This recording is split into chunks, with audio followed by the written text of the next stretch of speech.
Elon Musk का chat box Grok एक बार फिर से दुनिया की सुर्खियों में है क्योंकि इसने ऐसा कारनामा कर दिखाया है कि तुर्की इसे बर्दाश्त नहीं कर पा रहा है।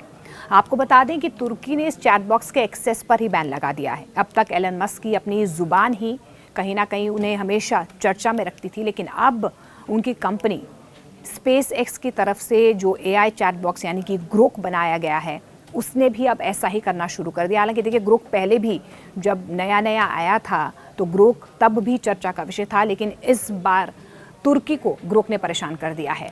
हाल ही में उसने कुछ सेंसिटिव मसलों पर ऐसी बातें पोस्ट की हैं कि पढ़ने वाले सदमे में आ गए हैं, और यही वजह है कि इस चैट बॉक्स के एक्सेस पर तुर्की की एक अदालत ने प्रतिबंध लगा दिया है, बैन लगा दिया है। ऐसा तब हुआ है जब चैट बॉक्स ने तुर्की के राष्ट्रपति तैयब एर्दोआन के खिलाफ एक आपत्तिजनक टिप्पणी कर दी है। एलन मस्क का चैट बॉक्स ग्रोक के इस कांड को तुर्की को इसे बर्दाश्त करना बहुत मुश्किल हो रहा है। आपको ये भी बता दें कि तुर्की ने इस चैट बॉक्स के एक्सेस पर बैन लगा दिया है, प्रतिबंध लगा दिया है। हालांकि ग्रोक सिर्फ इतने पर ही नहीं रुका है। ग्रोक ने यहूदियों के बारे में भी उल्टा सीधा बताया है। दुनिया के सबसे खतरनाक तानाशाह हिटलर को हीरो बता दिया गया है ग्रोक की तरफ से।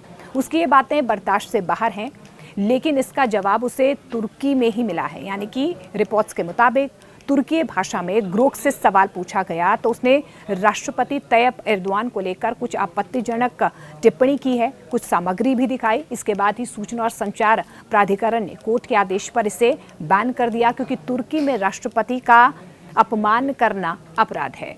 इसके लिए यहाँ पर 4 साल की सजा का भी प्रावधान है। ग्रोक ने इतिहास में तानाशाह के नाम से कुख्यात हिटलर की खूब तारीफ की है। उसने यहूदियों के खिलाफ उसकी सोच की जमकर तारीफ की, और इसी की वजह से यहूदी यूजर्स का गुस्सा भी कहीं ना कहीं ग्रोक पर निकलता हुआ नजर आ रहा है। इस पूरे कांड पर कंपनी ने सफाई भी दी है।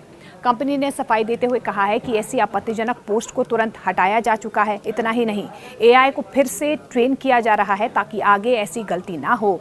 आपको ये भी बता दें कि ग्रोक एक आर्टिफिशियल इंटेलिजेंस वाला चैट बॉक्स है जो यूजर्स के पूछने पर उन्हें जानकारी निकाल कर देता है।